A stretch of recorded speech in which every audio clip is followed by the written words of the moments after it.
Hey, what's going on? It's Art of Cards TCG, and we're going to talk about Pokemon Pocket, confirming the genetic Apex packs are sticking around after the new cards are released.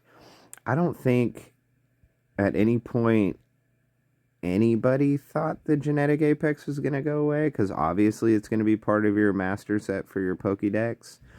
But I guess for a confirmation for anybody that did think that was not going to be the case, what is this? Let's just keep reading.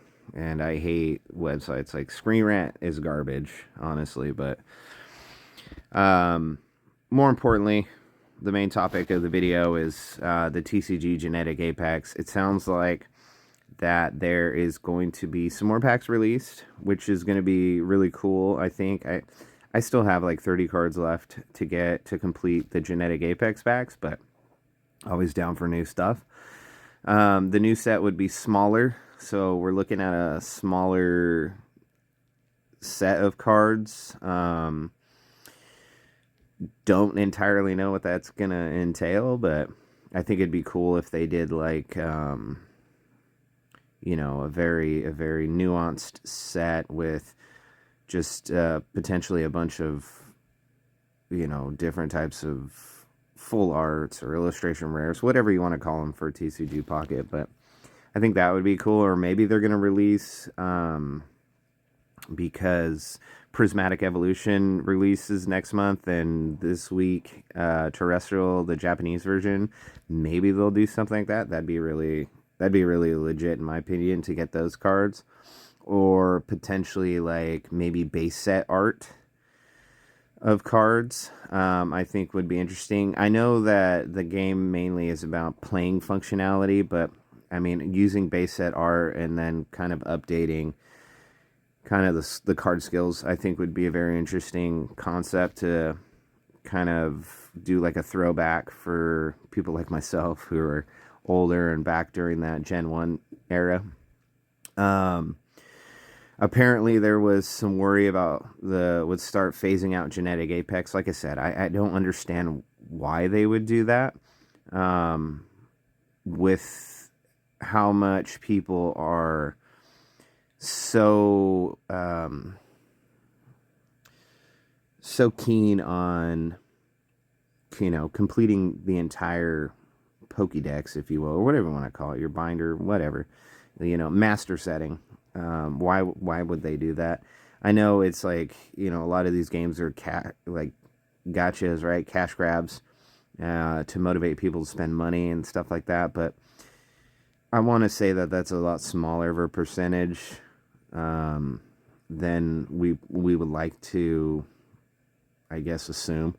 But so on the official X or whatever, they basically confirm that they're going to keep the genetic packs around in the store, and as well as add the new boosters. I honestly had no issue here. I didn't think it was going to be an issue. Why would it be? I mean, there's people that are going to want to finish the genetic apex set, and that's honestly equates to money from a business standpoint.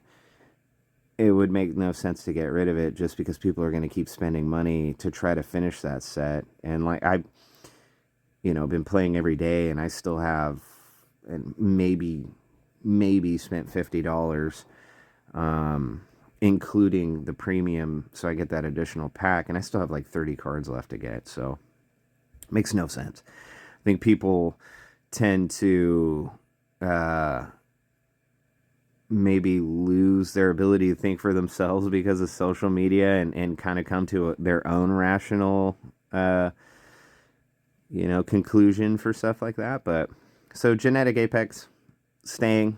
Don't know what the new set is, but I believe there is some detail here with data miners that while it's not known how many cards this will contain, the data mine indicates it will release on the 16th. So basically, what is that? A week and a half from now. And a year-end burst of new cards, right? You're gonna see a spike in spending, of course, because whales or whatever, however you call the people who spend a lot of money on video games like this, right, it's going to be a surge of money for them. Fine, right? It's a business. I get it. But the idea of thinking that the other packs were just going to get phased out doesn't really make sense for me. So they're going to basically release 4 main expansions per calendar year, along with 4 mini expansions, probably very specialized sets, specialized art, and things like that that people are going to want to get, especially when trading's involved. One thing that I have commented on other content creators is when trading becomes a thing, it's going to be very much like Diablo, Diablo 2, 3, 4, and other MMO type games where there's going to be a black market, if you will, where money's going to be exchanged for these cards, right? So I have the ultra rares out of Genetic Apex. You know, are those going to be worth money where other people are going to open up basically a stock market, or not a stock market, like an eBay of selling the cards to other people through the trading system? So I'm curious on how that's going to be. Not that I think I have anything really against it, other than the fact that it's going to be another scalper market in a virtual sense. But it's, you know, there's a lot of concern there from a satisfactory from player base, how that's going to look, especially for people that already can spend money and get the better cards a lot sooner. And then when you're in matches and doing that stuff, you know, you're kind of getting outplayed because they have much better cards than you, especially on those early on levels. You know, what else is that going to do to the market when trading becomes a thing, and people can basically sell these cards for who knows how much money? I mean, it could be $100, hundreds of dollars, you know, sell an ultra rare. And somebody just doesn't want to invest the time and effort to get it, so they're just going to buy it, and therefore destabilize the skill base ranking of how people get assigned to each other. You know, like it's basically within a few levels you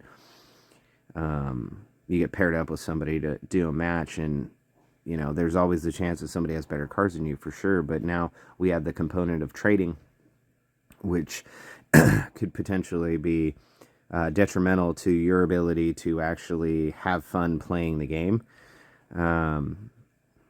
Which, like I said, I'm not gonna have an opinion left or right of it. I'm gonna continue to play the game and do my best to build the decks that are going to be competitive. But it's pretty interesting to see how this is going to turn into a steaming pile of doo-doo for a lot of the player base that potentially can't purchase things to stay ahead of the curve, and they'll just fall farther and farther behind as things move on. But Wonder Pig trash. I don't even care about that. I think it's a scam to make you feel good about, you know, doing so. I don't even use my Wonder Pigs very often to begin with. You know, alt arts, really cool options and things like that are coming out. I like the promo quest. I like that it's a solo quest and it doesn't involve playing other people because you might not have the opportunity to get it. More of that, I think, is good. Maybe you know, some more variety with that. We'll see what that looks like. Trading's going to be definitely an opportunity. I didn't think Genetic Apex was going to go away. I'm glad it's confirmed it's staying. I'm really excited for any of the new sets and cards because I'm really enjoying the artwork and things like that. So that's going to be fun for me. But, you know, they, as a game company, are there to make money. They're going to utilize any strategy that's going to have you reach into your pocketbook and spend money. So be wary about that. And also, one thing, you know, we just talked about, but highlight the fact that be wary about trading. Don't get sucked into any black market stuff. Depending on how that looks, who knows? It could be something that can't be, you know, monetized from a black market standpoint, but you never know. But we're looking at it says right here, estimated 1,700 packs to collect every genetic Apex card, which arguably the RNG in a video game is very different than real life pack opening. I think your odds are more static with real packs and really unpredictable when it comes to algorithms in games where you're relying on that RNG, and it's just not comparable. So they would say 1,700 packs. I probably opened, I don't know, 250 packs, and I have 30 cards left. So I don't know the validity of kind of how that works. I don't think it's apples and oranges, and it compares to like real life pack openings versus what's in the game, especially since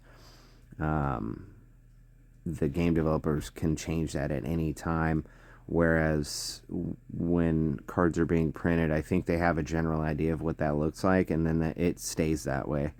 If they want to make a card super rare like the Moonbryon, then they make it roughly 1,900 packs, and then that's the consistency of what it takes to pull, and this, that, and the other.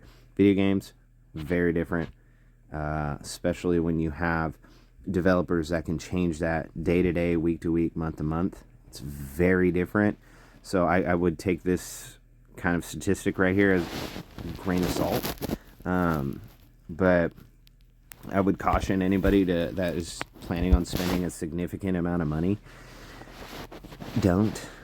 If we get to the trading situation with this game, and it turns into, sorry, my cat is wanting to be pet, but we get into the trading situation, that could be disastrous for the player base that can't provide the monetary aspect to keep up.